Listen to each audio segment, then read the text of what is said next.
So do thou, my Lord, so do. We are streaming to you from our new temple in East Los Angeles, and it's a joy to be here with you today. There were these new beautiful marble statues that had been created of the gurus. It was Yogananda and Sri Yukteswar. I think they're actually greater than life size, like 1.5 or something like that, times life size. And when Swami came to the temple where they were, there was a sort of a dedication ceremony there. And he said that if you want these to just be, if you treat them as lifeless stone images, they'll be lifeless stone images. But if you want them to be a real representation of the gurus, you have to offer your devotion. You have to treat them like it's the guru there, like a channel for the guru to come through in those statues. And then he was already, he was in his 70s at this point, or maybe nearing, maybe even 80. I think he was in his mid-70s though, and he proceeded to do a full prostration on the floor, all the way laid out in front of each statue. And he got down there on his own, but he actually needed help to get up. That was the state of his body. But it was that important to him to make that demonstration. And I say that now because here we are in this new temple, and it's just 4 walls if we think of it as 4 walls, but it's a sacred place where we can offer our devotion, where we can have a vibration of devotion if we treat it that way. So let's, from this first moment here, let's treat it as a sacred space, as a place for our devotion to be expressed. And it'll create a vibration of that devotion, so it'll become easier and easier as time goes on. But even from this first moment, I think we'll all be amazed of how much grace can flow through, because as the topic is today, it's the eternal now. There's time and space are actually a delusion, so it can start right now. And the masters, again, with time and space being a delusion, they are here with us now. So let's take this opportunity for us that are here, but also for those of you online, please join us in this, in blessing this space. And those of you that are here, you can come up and offer your devotion, your sincere devotion. Think of these as that the gurus are here. This is a representation of their presence, but they're here with us, and we can use this as a channel for that. Come here while I sing you of emerald hills, of valleys and meadows so fair, that all who have seen them have carried away memories in their hearts, friends, like the lilacs of May. Oh, my song is the story of the lilacs of May. My song is the story of deer on the hills, of larks that soar seeking the sun,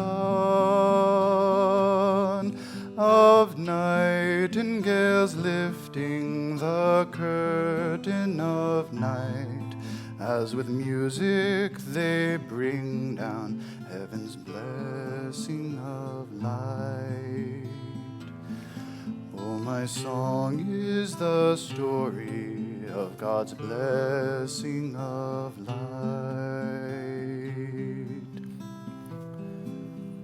Come join me in singing of that emerald isle, of flowers that like jewels besprinkle the lea, of waterfalls eager to embrace the wide sea, as we with our Maker united would be, as we with our Maker reunited would be.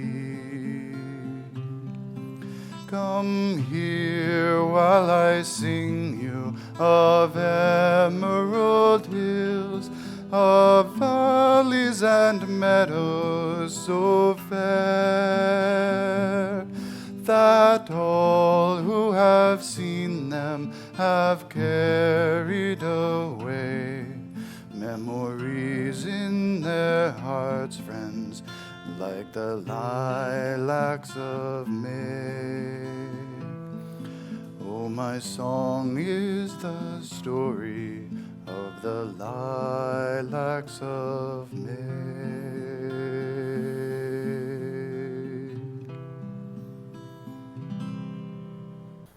The voice of God calls us to awaken him. How will he find us when he comes? Awake and ready. And when he asks us to dedicate ourselves ever more perfectly, how will he find us? Awake and ready. Let's pray together.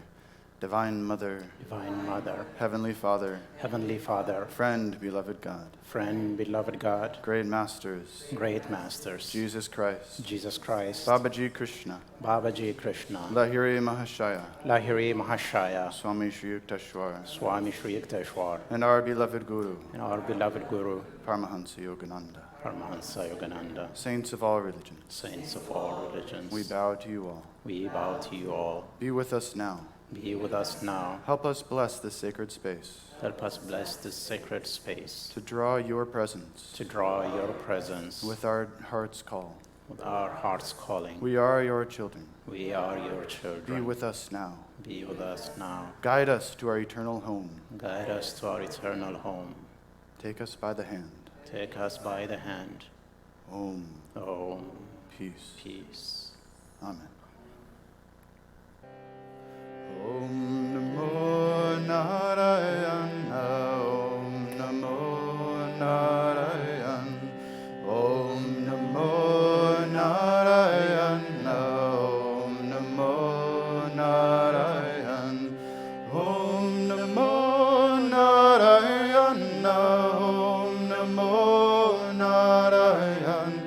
Om Namo Narayana. Om Namo Narayan, Om Namo Narayana, Om Namo Narayan, Om Namo Narayana, Om Namo Narayan. Now let's affirm together, first in a loud voice, capturing the conscious mind, and then progressively softer. From pools of inner silence, From pools of inner silence, I sip the sparkling waters of thy peace. I sip the sparkling waters of thy peace. Welcome to our very first Sunday service at our very new Temple of Light here in East LA. And welcome also to those joining us online. Happy Father's Day, everybody. We'll be reading from Race of the One, Light by J. Donald Walters, Swami Kriyananda. This week's topic is the eternal now. Truth is one and eternal. Realize oneness with it in your deathless self within. The following commentary is based on the teachings of Paramahansa Yogananda. When will I find God? Many devotees have asked this question because worldly goals require time, usually, for their fulfillment. We imagine time to be a factor on the spiritual path. And so it is, but only because we think it is. God is as much with us now as he will ever be. It is not he who needs to come to us. We need to come to him. And that process of coming is a matter of transforming our self-perception. In the Gospel of St. John, chapter 4, Jesus Christ says, "Say not ye, there are yet 4 months, and then cometh harvest. Behold, I say unto you, lift up your eyes and look on the fields, for they are white already to harvest." There is a practical teaching in these words, apart from their statement that we have God already and have only to realize that truth. Jesus is saying, lift up your eyes and look. To hold the eyes uplifted is the best position for meditation, for the seat of superconsciousness lies at the point midway between the eyebrows, in the frontal lobe of the brain, just behind that point. This point is known as also the Christ center. By lifting up your eyes and concentrating there, you will find it easier to enter the state of ecstasy. That is why saints in every religion have often been observed during states of deep inner communion with their eyes uplifted, focused on the inner light, white, as Jesus said, already to harvest. The Bhagavad Gita goes further into this meditative teaching. In the 6th chapter, it states, holding the spine firm, the neck and head erect and motionless, let the yogi focus his eyes at the starting place of the nose, the point between the eyebrows. Let not his gaze roam elsewhere. In meditation, tell yourself, I have him already. I am alive forever in the divine light. Thus, through Holy Scripture, God has spoken to mankind. Om.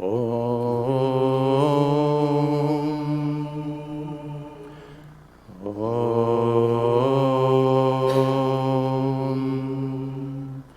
Om.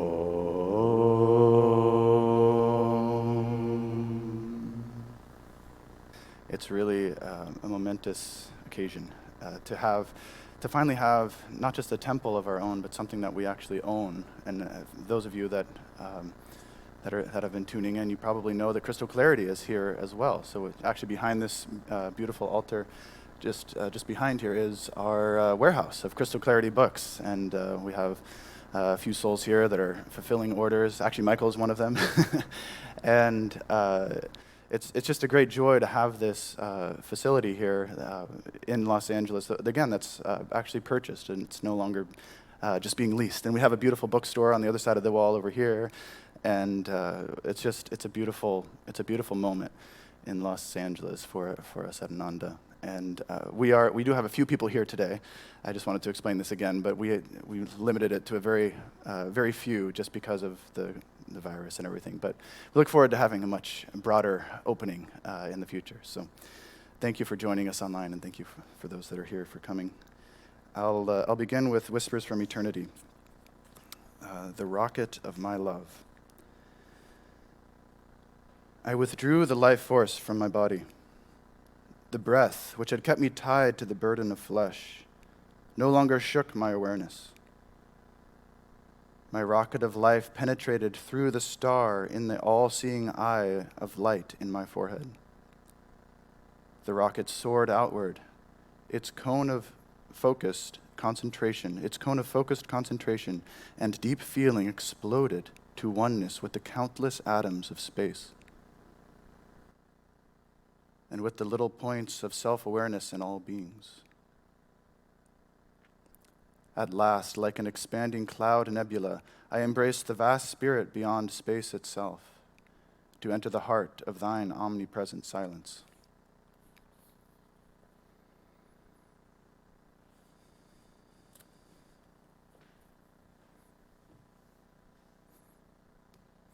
I wanted to, because it is such a beautiful day for Ananda in Los Angeles, I just wanted to talk about Swami Kriyananda for a little bit and his time here in Los Angeles. He was very keen on Ananda having a presence in Los Angeles, and he spent about 8 months late in his life living here to try to start that energy and to try to reach souls and try to create bridges and reach new people that were thirsty for Master, perhaps more in a community-oriented sort of way than Self-Realization Fellowship was bringing. But to show that Master is joy, that Master is about connecting, that Master lies in all of us, and we can connect to Him in our community and in our meditation.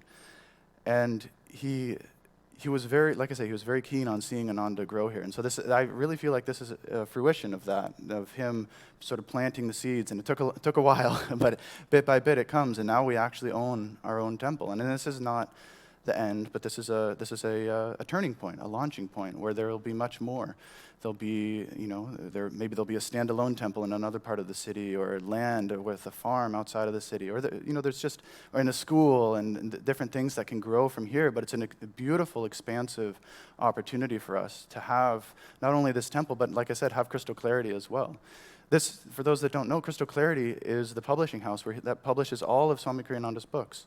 This is a great treasure trove of inspiration and spiritual truth and knowledge, and it's here in Los Angeles. There was this expansive new vision to see Crystal Clarity expand into the future from Los Angeles.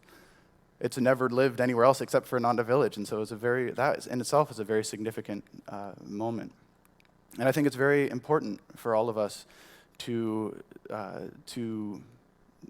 that this has happened and that we can be a part of it. And I'm speaking to everybody here, but I'm also speaking to those online. You already are a part of it, and you'll be able to be here soon and enjoy services here, enjoy classes and so forth here. It's a beautiful day, really, and it's just a joy to be a part of it. It's amazing to see something like this come into fruition. There's been many obstacles, of course, along the way, but it was all about following the inspiration. That's what Frank kept sharing with me. We're just following the inspiration. And so we just step by step, you reach one obstacle, and then you find out, okay, what's trying to happen here? How can we follow the inspiration? And I think it turned out better than any of us actually thought. One thing Frank shared with me early on, he said, crystal clarity is a prima donna, which I was like, he needed to explain to me, so I'll explain it to you. What he said is crystal clarity only wants the best. Crystal clarity demands the best. And so we thought, just as an example, we have a kitchen here, and we thought, it'll just be a little kitchenette. We'll have a little hot plate. We'll have maybe a little fridge or something, just something for the people working here to have lunch or whatever. And bit by bit, it was like, we really should have a stove and an oven. We really should have a big sink and countertops and cabinets. And what about tile? We should really tile the floor. And so then now we have this beautiful kitchen over there. Again, only the best. So it's been a sweet process that way of helping it come to fruition. And there's still more to do. I've noticed a few outlets that don't have the cover plates on them yet. So there's little details that still have to get done, but it's a joy. I wanted to, sort of tying into our topic today, the eternal now. And I started to think about the temple, what a temple represents and what a temple becomes. And I mentioned it a little bit at the beginning of our purification, and I may tell that story again, but it's this idea that essentially that time and space are an illusion. And it's really a difficult one for me to wrap my mind around, because it really seems like time is linear and that space exists and all this stuff. That's very true to our existence here. But it's really fascinating to think of a temple as outside of time and space, because it's thinking of it just as a place to tune into God, as a place where devotion sort of can be encapsulated and we can offer ourselves and draw grace. Because there's going to be countless souls that come through here, but the temple will remain the same. It will, and it may be updated a little bit, or maybe whatever. It's gone through a great transformation to come to this point. So the space may change slightly, but that presence of the divine, if we're calling deeply to the presence of the divine, that's actually how we tune into the eternal. Is by the closer we get to the divine, the eternal now, that we can experience that. It can become a portal here to help others experience that. There was actually a story from Swami Kriyananda's life that he told. When he came to Yogananda, he had an experience of, a deep experience in meditation where he was tuning into that divine presence. And that essence of the eternal now became very apparent to him, because he said it felt exactly the same as an experience he had had as a child.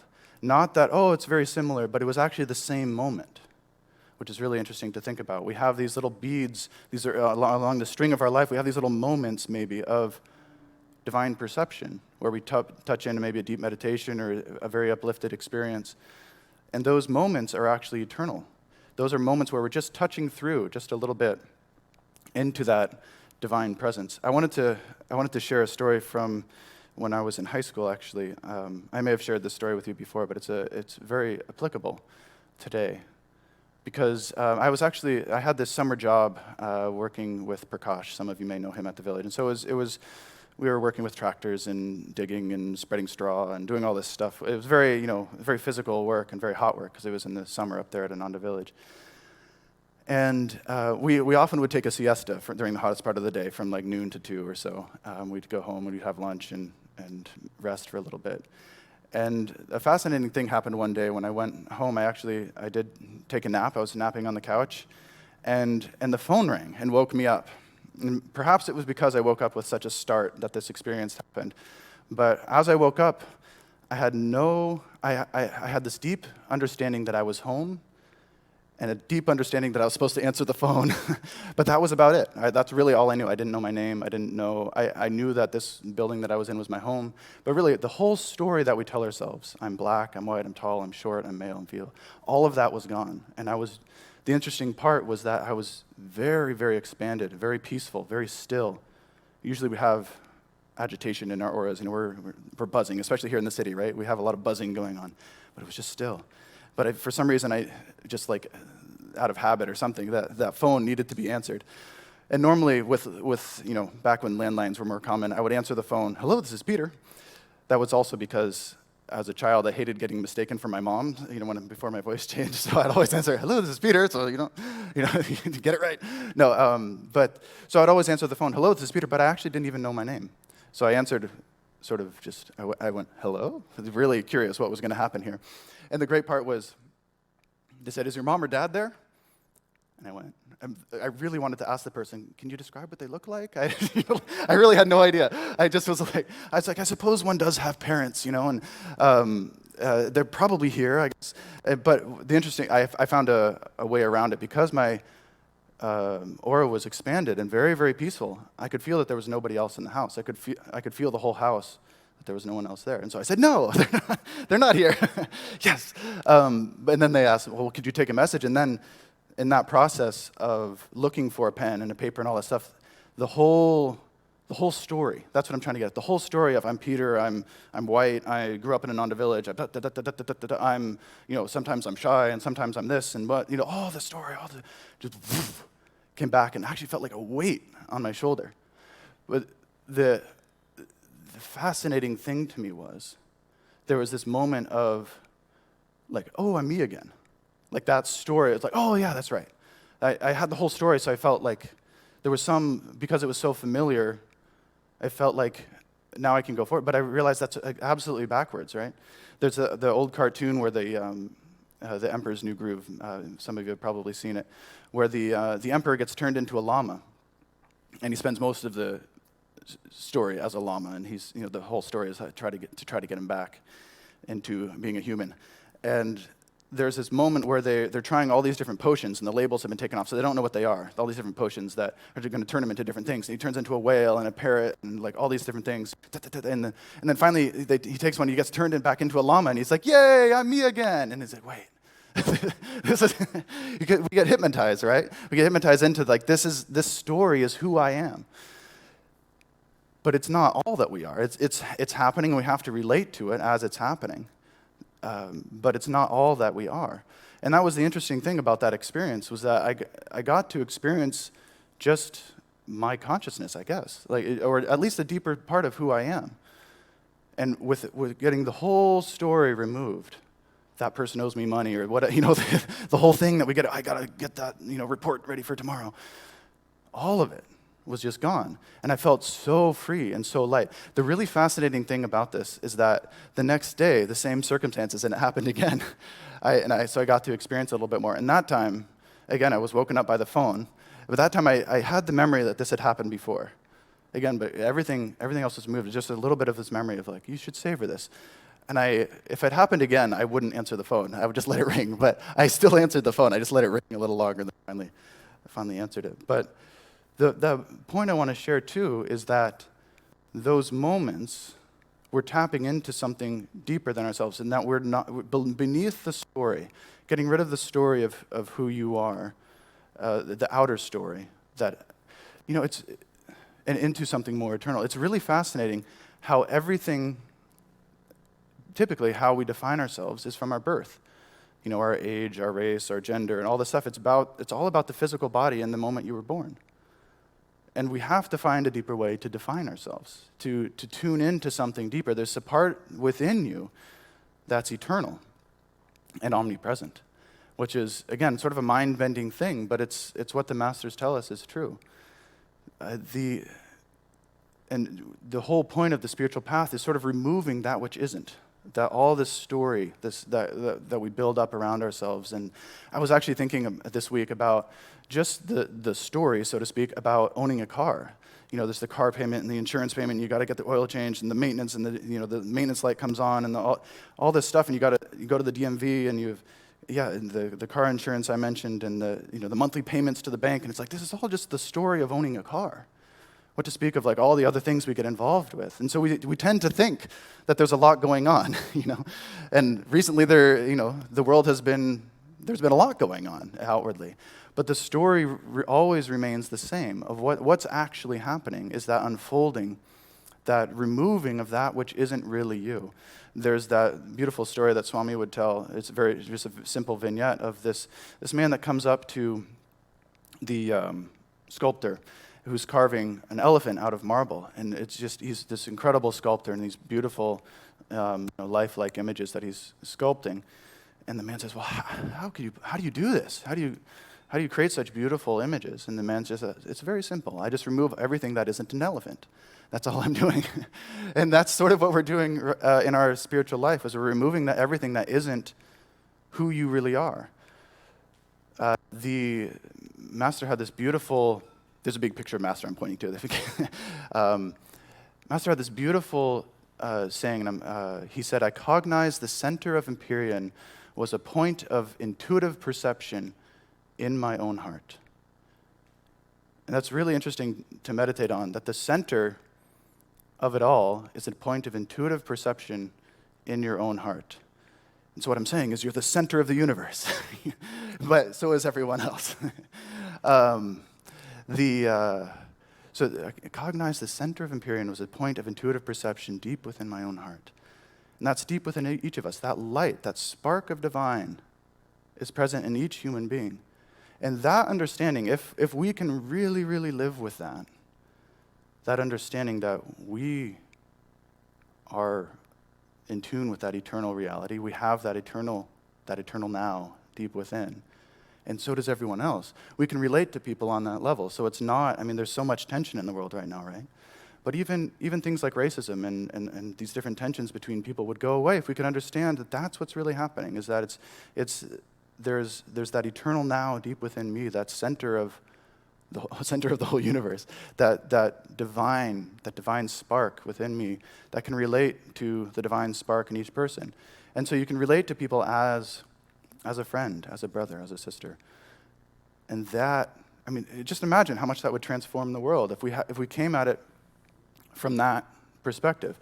Because, and again, all that's ever really happening is we're getting to experience our own consciousness, our own karma, and getting to unfold, getting to remove the layers that aren't really us, getting to remove wrong perceptions. I was fascinated in the reading. I'd never noticed this sentence before, but essentially Swami says, all that's required on the spiritual path is we're not going anywhere, like he says. All that's requiring is that we shift our self-perception to that I'm this island to I am a wave on the ocean. That beautiful image of Master's, a wave of the sea, dissolve in the sea. Because you think about a wave, and all that defines a wave is its shape. It's still part of the same ocean and everything. It's just as, the proud wave is pulling up away from the ocean, trying to affirm it's separate. And then the Masters, as Yogananda described it, it's just a bulge on the ocean, this great, powerful wave, but just right on the bosom of the ocean. And so that's all we're ever trying to do, trying to go back to the ocean, trying to remove that which isn't. I wanted to share, it is Father's Day after all, happy Father's Day. I wanted to share just a brief story of my father that really captures this moment. It was actually just before he passed away. And I was actually, I was there with him in the room, and I had curled up on these blankets that were nearby, and I just was resting a little bit. Just had this moment, had this dream actually of him while he was still living there, and while I was there with him in the room. And in the dream, it was very, very brief. It just was this moment captured outside our house where he had this beautiful, joyful laugh where it was his whole face, his whole body, and there was just this moment in this dream. How so much can be communicated in one moment in a dream. There's that joy, and he's leaning back and laughing with his whole body as he would. And the thought came along with that. I sort of just said, remember me this way. This is who I really am. Remember me this way. This is who I am. And then the scene sort of faded out, and I woke up, and then it lifted a great weight off of me because I had seen the outer show was pretty grim, really. I was seeing my dad waste away, and then a few hours later, he passed away. But remember me this way. This is who I really am. Because that's who all of us really are. We are joy, Ananda, ever existing, ever conscious, ever new joy. That's what that spark is. That's that eternal now deep within. And that's all that's really happening. Again, we're removing that which isn't. And there's that image of the onion, right? You peel back the layers of the onion, and well, an onion is made up of layers. There's nothing left. All you have left is that eternal spark, that spark of the divine that is within each of us. And that's what we're really here to do. And we can inspire each other on the way, and we can help lift each other up, but we need to more and more relate to each other from that place. It's a process. It's a lifelong process. It's a process really of incarnations. We need to get away from this idea that we are these bodies. This goes away. This age, eventually it will become dust. That's actually something Swami said. It's good practice to, as you shower, to say one day this will all be dust. This is impermanent. This is not, again, we define ourselves so much by our body and the age of our body and the color of our body and the gender and the da-da-da-da-da-da. We're none of it. All of that is ephemeral. We need to come back to the eternal now and relate to each other more and more from that place. And it can transform ourselves and it can transform the world. When we come at the world from that place, we can help others relate to the world in that way, relate to us in that way, more and more from their own center, whether they're really aware of it or not. We saw this countless times in Swami's presence. He was so much in tune with that everyone that came into his presence was just lifted and could relate to him much more on that level, at least while they were in his aura. But the more they tuned into him, the more they could relate to the world in that way. So this is our task before us, is to find that within ourselves and to use that to uplift the world.